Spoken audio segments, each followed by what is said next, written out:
pero en sí, pues algunos dicen que es un dictador progresista, pero al final de cuentas, bueno, ahí está la historia para juzgarlo, ¿no? Entonces, ¿qué vamos a tener en el estado de Veracruz? Una modernización importante. Se va a fundar la compañía de cervecera en Orizaba. Vamos a tener una importante, fundamentales modernización en el estado con la creación de la cervecería Montezuma y de otras industrias. ¿Qué va a pasar con el puerto de Veracruz? Váyanse acercando, por favor. Va a ser muy general porque si en la conferencia lo voy a hacer más explícito.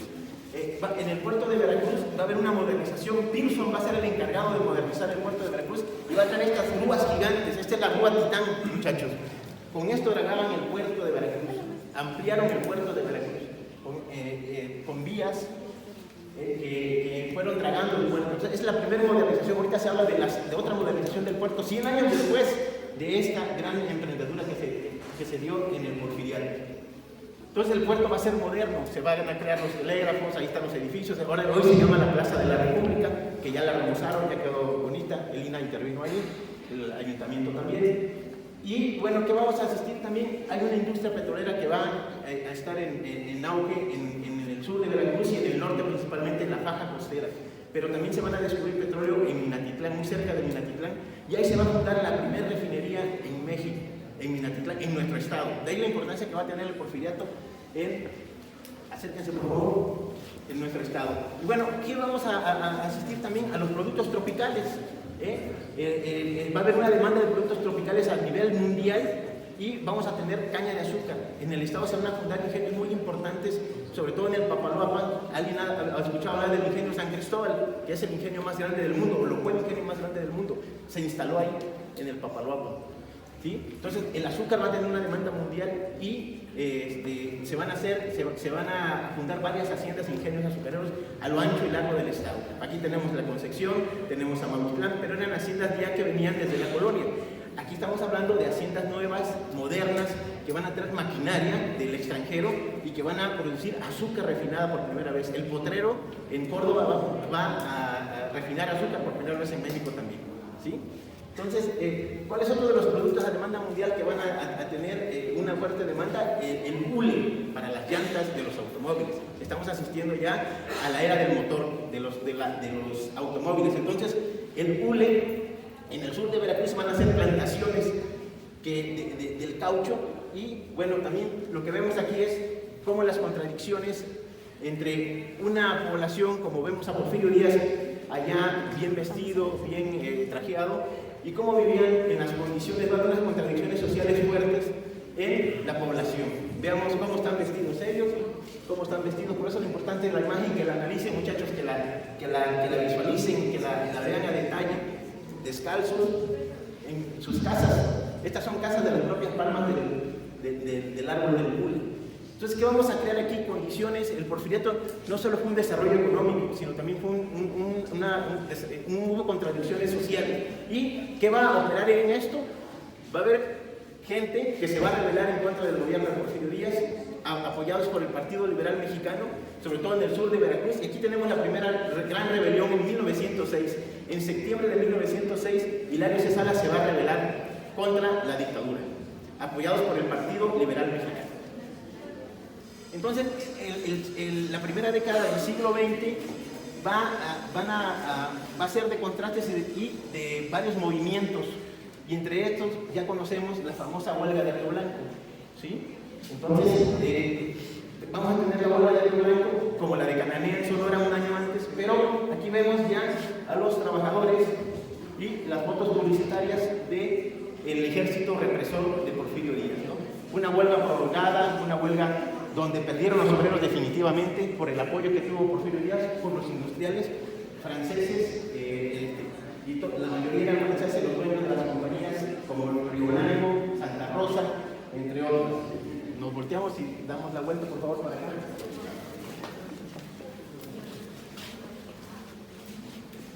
Entonces, uno de los personajes importantes también, desde luego, dentro de la revolución, pues va a ser Francisco I. Madero, ¿no? Funda el Partido Antirreeleccionista, su libro, La Sucesión Presidencial. Entonces, pues bueno, era un rico hacendado del norte, muy rico, cultivador de algodón, pero va a estar en contra de las políticas de Porfirio Díaz, sobre todo por el acceso al poder político. Él quería ser presidente y bueno, hay una lucha por el poder que Porfirio Díaz no accede. Él dice que sí, que va a haber democracia, pero no accede y al final no le queda otra cosa a Madero más que convocar a las armas. Por eso esta es la fecha, a pesar de que es el 20 de noviembre, Madero no tuvo la respuesta, como se nos ha dicho también en muchas ocasiones, que el 20 inició la Revolución Mexicana. Fueron hechos muy simbólicos. Lo de la revolución en Chihuahua fue el estado que realmente prendió la revolución, pero no se extendió en ese momento el 20 de noviembre. La revolución comenzó hasta abril-mayo de 1911. De hecho, es en mayo cuando renuncia Díaz, porque ya se veía venir que la revolución, el levantamiento armado fue generalizado ya en el país en esa época. Pero no se esperaba nada. ¿Qué iba a pasar? Pues a nadie, el progreso, la política, Díaz estaba asegurado en el poder y nadie se imaginaba. Aquí tenemos las fiestas del centenario en Orizaba. Aquí tenemos a Pedro Álvarez, al gobernador que llega en el ferrocarril mexicano a inaugurar obras de 1910 en la ciudad de Orizaba. Y así se inauguraron obras en todo el país, en todo el país. Entonces los gobernadores hicieron varias conmemoraciones, hicieron varias de velar placas, edificios, etc., ¿no? Entonces nadie se esperaba que iba a pasar, porque nadie esperaba la Revolución Mexicana, ¿sí? Aquí tenemos una cédula también muy concretita, jóvenes, para que después la lean con calma, no la transcriban totalmente, hay que sacar los datos más importantes nada más, por favor. Y bueno, ¿qué va a pasar? Pues el llamado Armas de Madero, muchos grupos se van a alzar. Tenemos a los villistas, tenemos a los oroquistas, tenemos a los zapatistas con Emiliano Zapata. Son los grupos, pero comandados por Emiliano Zapata, por Francisco Villa y Pascual Orozco principalmente. Pero va a haber en todo el país. Aquí vemos un mapa de cómo se llevó a cabo la revolución maderista en un principio, fue muy poco, y luego la revolución constitucionalista ya posteriormente, ¿no? Cómo se afianza la revolución. En fin, entonces, ¿qué va a pasar? Díaz tiene que renunciar al poder y sale al exilio a Francia. Aquí ya lo vemos con el gobernador de Veracruz. En este momento, el gobernador que está en el estado es Teodoro A. Dehesa, que para Daniel Cosío Villegas, un importante historiador, decía, este era el gobernador más popular en México, a diferencia del propio Díaz, que el dictador, el que todo el mundo vapuleaba, que nadie quería. El gobernador Teodoro Dehesa en Veracruz era querido por sus propios pobladores, según el análisis que hace Daniel Cosío Villegas en su libro. Nos pasamos por acá, por favor.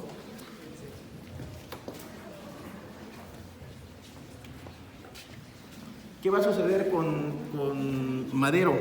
Pues era un hacendado que no siguió las políticas sociales que querían los villistas o los zapatistas. Entonces hay un rompimiento con los zapatistas, con los villistas principalmente. Entonces, ¿qué va a suceder? Pues muchos van a estar en su contra y va a venir el derrocamiento y va a haber una configuración entre Félix Díaz, Mondragón y otro personaje que van a asesinarlo en 1913.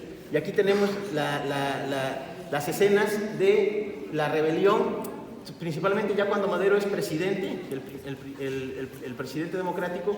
El primero que se va a rebelar en contra de él va a ser Félix Díaz, precisamente. Este Félix Díaz le va a hacer va a estar buena parte en el territorio veracruzano y siempre va a estar en contra de las fuerzas que estén gobernando en el estado.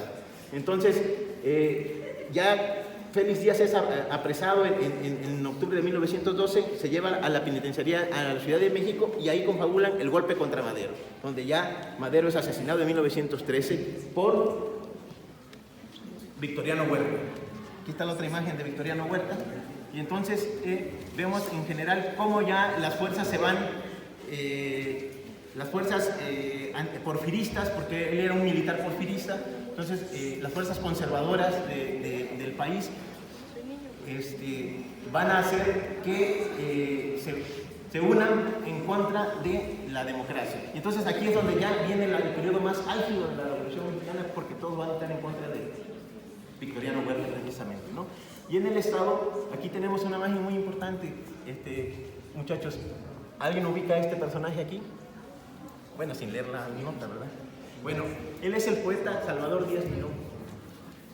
Están en la redacción del periódico El Imparcial, en la Ciudad de México, ¿no? Entonces aquí vemos también que hay gente cercana, poetas, que están con los conservadores, y bueno, él apoyó a Victoriano Huerta, ¿no? También sabemos que hay poetas que no todos son de izquierda, que no todos son revolucionarios, pero aquí tenemos a él, él fue el director del Imparcial en esta época. Y bueno, ¿qué va a suceder en este momento de la Revolución Mexicana? La mayoría se va a estar en contra de Victoriano Huerta, principalmente en Coahuila. Venustiano Carranza va a declarar el plan de Guadalupe y va a estar en contra, y por eso se llama constitucionalista, porque va a estar en contra de que él no esté conforme a la ley. Por eso se va a llamar constitucionalista, la Revolución Constitucionalista, encabezada por Venustiano Carranza. Y en Veracruz va a ser un escenario importante, como lo hemos visto con las demás imágenes, porque en 1912 se rebela Félix Díaz en contra de Madero en el puerto, y después en Santa Rosa, que hoy es Ciudad Mendoza, se va a rebelar Camerino Z. Mendoza en contra de la usurpación de Victoriano Huerta, en la que llega al poder. Y van a ver qué sucedió. Dense la vuelta, por favor.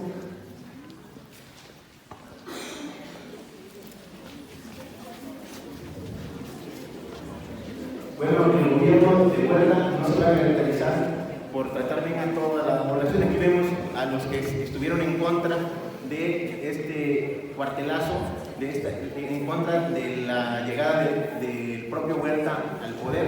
Entonces aquí vemos cómo el gobierno federal, los soldados federales hicieron esta matanza prácticamente de estos grupos, ¿no? De Camerino Z. Mendoza y su gente, de estos grupos alzados. Adelante.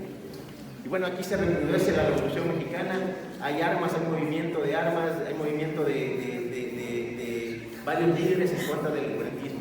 Pásenle más, por favor.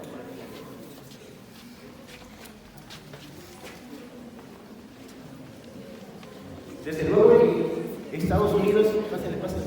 Desde luego Estados Unidos va a jugar un papel importante dentro del huertismo, porque va a confabular para que Huerta llegue al poder con estos personajes conservadores. Pero otro hecho importante, muchachos, en Veracruz va a ser la intervención norteamericana. Ya los norteamericanos estaban con Huerta, ya habían afianzado ahí con Huerta, pero el golpe definitivo lo dan con la toma del puerto de Veracruz en 1914. Los Estados Unidos están en expansión, muchachos, en este momento. Ya tenían Cuba en 1998, ya habían Puerto Rico, República Dominicana, entonces estaban afianzando su poderío en América Latina. Entonces, ¿qué querían? Querían que México también no formara parte de ellos, pero sí que querían tenerlo ahí controlado. Entonces, invaden el puerto de Veracruz porque no sabían qué fuerza iba a ganar en este momento. Ya Huerta ya no les funcionaba y los carrancistas estaban fuertes, estaban los villistas, estaban los zapatistas, entonces no sabían por dónde iba el rumbo del país, por eso querían intervenir y estar ahí al pie para saber a qué grupo iban a apoyar ellos. Entonces aquí tenemos un hecho importante en 1914, la invasión norteamericana, y por eso le dan el cuarto veces heroico en ese momento al puerto de Veracruz, porque la mayoría de los que enfrentaron fueron civiles. No sería que también la escuela de cadetes, pero hubo civiles que se enfrentaron a las fuerzas porque no querían un invasor más, ¿no? Adelante. Aquí vemos cómo acampan. Ellos están aproximadamente 8 meses, de abril a noviembre. Hacen muchas obras los norteamericanos, hacen saneamiento, vacunan, tienen el control de la aduana marítima, pero al final Carranza logra afianzar su poder en este momento, en 1914, y aquí en la salida del ejército, ya cuando llegan los constitucionalistas al puerto de Veracruz con esta gran bandera. Y uno de los personajes importantes, muchachos, que va a tener en este momento va a ser Cándido Aguilar, comandante militar y gobernador de Veracruz, yerno de Venustiano Carranza. Él va a ser un personaje central en este periodo porque es la avanzada del ejército de la División de Oriente la que va a lograr llegar al puerto de Veracruz y sacar a los norteamericanos, ¿no? Después de estas negociaciones que tienen, pero él va a ser central en este momento. Ya más adelante les voy a decir por qué. Entonces, ¿Qué va a pasar ya cuando el ejército constitucionalista empieza a ejercer una fuerza fuerte y poderosa en todo México? Pues Venustiano Carranza, como los zapatistas civilistas tomaron la Ciudad de México en 1914, Carranza lo que va a hacer, y repetir la historia que hizo Juárez, se va a ir al puerto de Veracruz, pero ya en la avanzada que lleva Cándido Aguilar, llega al puerto de Veracruz, y el puerto de Veracruz va a ser estratégico, muchachos, porque lo que les decía yo, el puerto es súper importante porque aquí van a llegar armas, aquí va a llegar la manutención, productos para el ejército, pero sobre todo van a tener el dinero de la aduana marítima, ¿sí? Entonces ahí la importancia que tiene el puerto. Adelante, adelante. Acérquense para que vean esta foto, por favor. A ver, ven. Acérquense. ¿Por qué lo están fusilando? ¿Por qué crees que lo están fusilando? Así nada más. No sé, porque hizo algo mal. Hizo algo mal. ¿Tú? ¿Por qué lo están fusilando? Porque le están fusilando. ¿Porque estaba en contra? Bueno, aquí es importante que vean, hay muchas escenas de la revolución crueles y cruentas. La revolución, muchachos, dejó 2 millones de muertos. 1 millón fue derivado del conflicto bélico. El otro millón fue derivado de que no pudieron dar a luz las mujeres por la revolución, porque se murieron de hambre, porque fueron factores colaterales de alguna manera. Pero 1 millón murió en los enfrentamientos. Entonces, hay imágenes cruentas de la revolución. Aquí tenemos a un general Maximiliano Lobo que está siendo fusilado por el ejército constitucionalista. Él era constitucionalista, pero como decían algunos de ustedes, va a ser enjuiciado por robo, pero sobre todo por falsificación de billetes. Los billetes fue un problema para Carranza, entonces eran fácil de falsificar los billetes que circulaban. Y miren qué tienen aquí en la mano, un billete. ¿Y qué está apuntando? Que le den ahí. Él no quería que le dieran en la cara, él quería que le dieran en el pecho. Y ahí están los billetes falsos, ¿sí?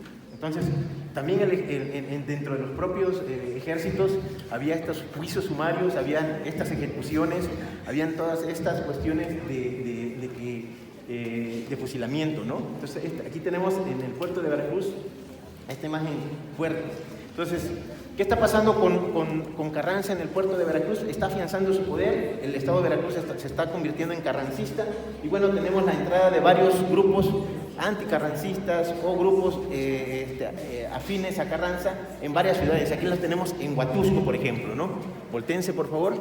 Y entonces ya vemos a varios grupos que tienen que combatir. Carranza tiene que combatir a varios grupos. Entre ellos están aquí algunos que están en la avanzada hacia los Tuxtlas. Aquí los tenemos a un grupo de villistas en Progreso de Zaragoza, en el norte del estado. Y así como fue fundamental el ferrocarril para trasladar militares en el norte del país, vean la importancia que tuvo el ferrocarril. Veracruz tuvo varios ferrocarriles en su estado, usaron varios ferrocarriles. Aquí no fue tan importante el ferrocarril, lo que hacían los rebeldes era destruir las vías de comunicación, los telégrafos, para que no pasaran los ejércitos federales o los ejércitos rebeldes, ¿sí? Bueno, muchachos, aquí llegamos a un punto importante. Sí quiero que pongan atención, por favor, en lugar de escribir. Quiero que pongan atención, por favor. Aquí llegamos a un punto donde la revolución hace una pausa, creemos los historiadores, hace una pausa, y es donde se van a consolidar varias de las demandas de los grupos rebeldes, de los alzados, de los revolucionarios, con la Constitución de 1917. Ahí se van a plasmar muchas ideas que no se van a ejecutar, que ustedes van a decir, oigan, es que no se ejecutaron todas, pero el artículo 3º, que siempre nos repiten, el artículo 27 y el 123 constitucional, aquí quedan plasmadas cuando Carranza convoca a elaborar una nueva constitución en Querétaro en 1916, en noviembre, y se promulga el 5 de febrero de 1917. Hace 2 años se conmemoraron los 100 años de la Constitución. ¿Y por qué es importante aquí este personaje? Es Jara, es el gobernador Jara, que fue gobernador de Veracruz, pero él estuvo presente en el dime y diretes de la elaboración del artículo 123, que daba el derecho a huelga a los trabajadores, que le daba salarios dignos, que le daba las 8 horas de trabajo, etc. Entonces, aquí en la Constitución del 17 se van a plasmar varias de estos ideales de los revolucionarios, ¿sí? Ustedes van a la escuela porque la Constitución lo marca en el artículo 3, pero antes los niños no iban a la escuela. Antes de la Revolución, los niños no tenían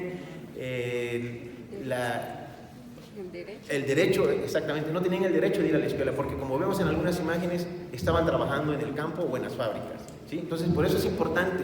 La revolución aquí plasma varias cosas, varios ideales, aunque no todas se llevan al cabo, ¿no? Lo vamos a ver por qué. ¿Y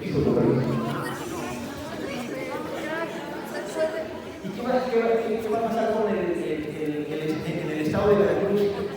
Pues así como Carranza va a ser seguido, va a tener muchos seguidores, va a estar con el ejército de Oriente, comandado por Cándido Aguilar y Heriberto Jara. También va a haber en el estado grupos reaccionarios.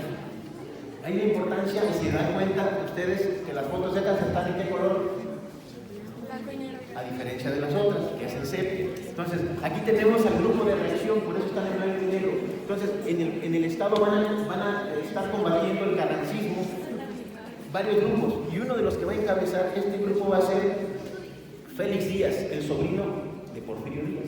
Aquí lo tenemos para que lo vean. Él es por Félix Díaz. Pero Félix Díaz se va a levantar en armas, ya lo vimos en el 12, luego en el 15, luego en el 17 y luego en el 18, y va a hacer correrías en todo el estado, en la parte de Tierra Blanca principalmente, pero va a estar en contra de Carranza y del gobierno establecido. Entonces va a tener un grupo de revolucionarios al lado de él, ¿sí? Tenemos a Higinio Aguilar también, por ejemplo, que van a estar combatiendo al carrancismo.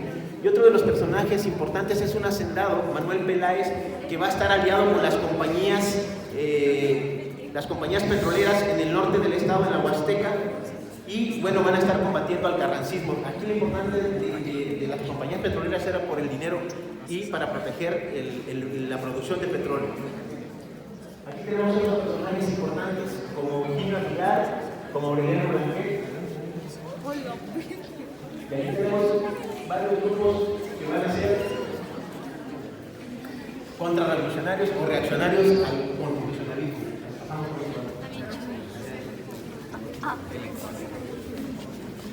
Ay, perdón, maestra. Pásenle. Empujan esto, ya sé cómo. Así de frente todos, de frente. Bueno, muchachos, ya después de toda esta... Pásenle, que pasen sus compañeros. Pásenle atrás, porque ya no pasen, para que todos vean. Pásenle eso, pásenle.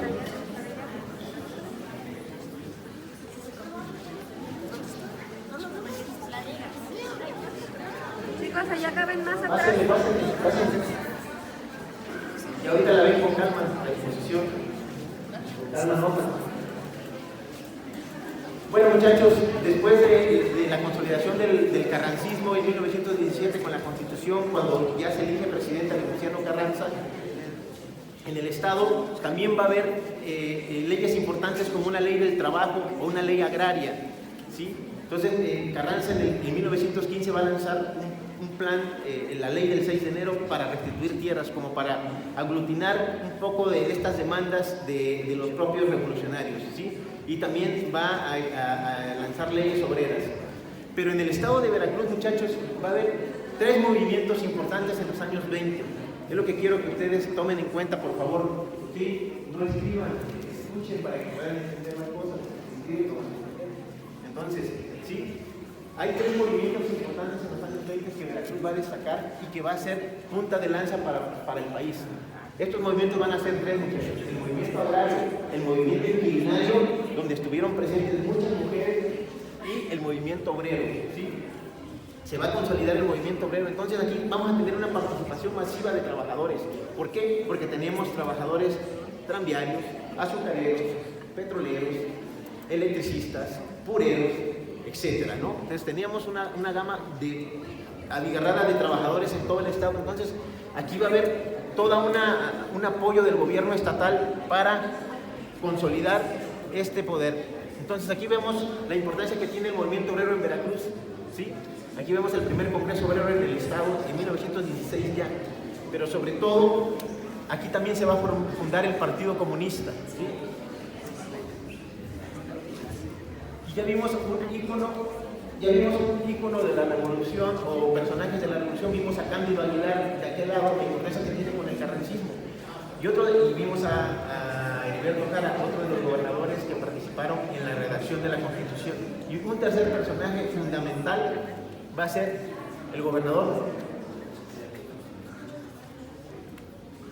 Adalberto Tejeda, ¿sí? Este es el otro personaje muy importante en los años 20, Adalberto Tejeda, que con el apoyo se le va a llamar uno de los gobernadores radicales en el estado. Es el gobernador radical, así como lo fue Cárdenas en Michoacán, así como lo fueron otros, Salvador Alvarado en Yucatán. Son gobernadores que van a tener y van a entender las demandas de los grupos en los que estuvieron en la Revolución Mexicana, ¿sí?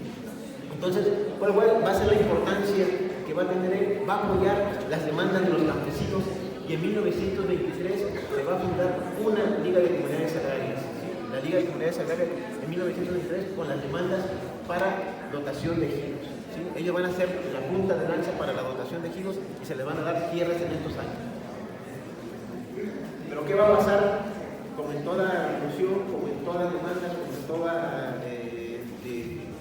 campo social, los hacendados no van a dejarse porque le quiten sus tierras. Y decían, si quieres tierras tendrás en el panteón. Y aquí va a haber también un movimiento muy fuerte antiagrarista en los años 20 en contra de los líderes agrarios, ¿sí? Y aquí vemos, ¿alguien se acuerda que les decía el petate del muerto?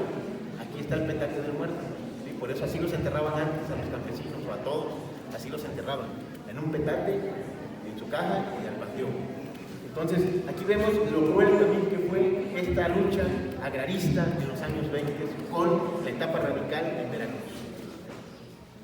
Pásenle ya para finalizar así rápidamente. Tenemos la importancia que va a tener estos movimientos, porque muchachos, este movimiento agrario, este movimiento inquilinario, este movimiento obrero, no solo se dio en el estado de Veracruz, sino también salió fuera del territorio de Veracruz. El movimiento inquilinario se llevó a la Ciudad de México y a otros lugares, ¿sí? Entonces, es la importancia que tiene esto dentro de los movimientos sociales que se dieron en el estado de Veracruz en los años 20.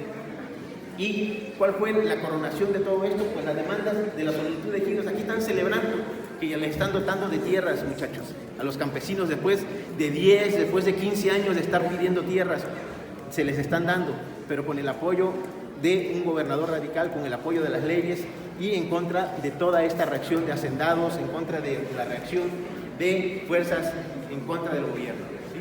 Entonces, aquí ya nada más como reflexión, muchachos, es importante que conozcamos parte de esta historia, que veamos a la historia de la Revolución Mexicana en Veracruz, la importancia que tiene el Estado en este momento para sacar todo este proyecto de nación en el estado de Veracruz. Entonces es importante que a través de estas imágenes, muchachos, a través de reflexionen, piensen, investiguen y analicen estos procesos que se dieron en el estado de Veracruz, ¿no? Entonces, el porfiriato, la revolución, los años 20 y el cardenismo con la expropiación petrolera es fundamental en el estado para comprender ese pasado que muchas veces no entendemos, que no comprendemos y que no nos gusta mucho de nosotros, ¿no? Que no nos gusta este pasado porque eso ya pasó, ¿para qué me sirve? Pero aquí están los movimientos, los obreros manifestándose, los campesinos pidiendo tierras y siendo asesinados, ¿sí? Entonces esa es la importancia que va a tener todo esto y es importante que ustedes lo piensen, lo analicen y lo reflexionen. Y pues bueno, en este marco de la Revolución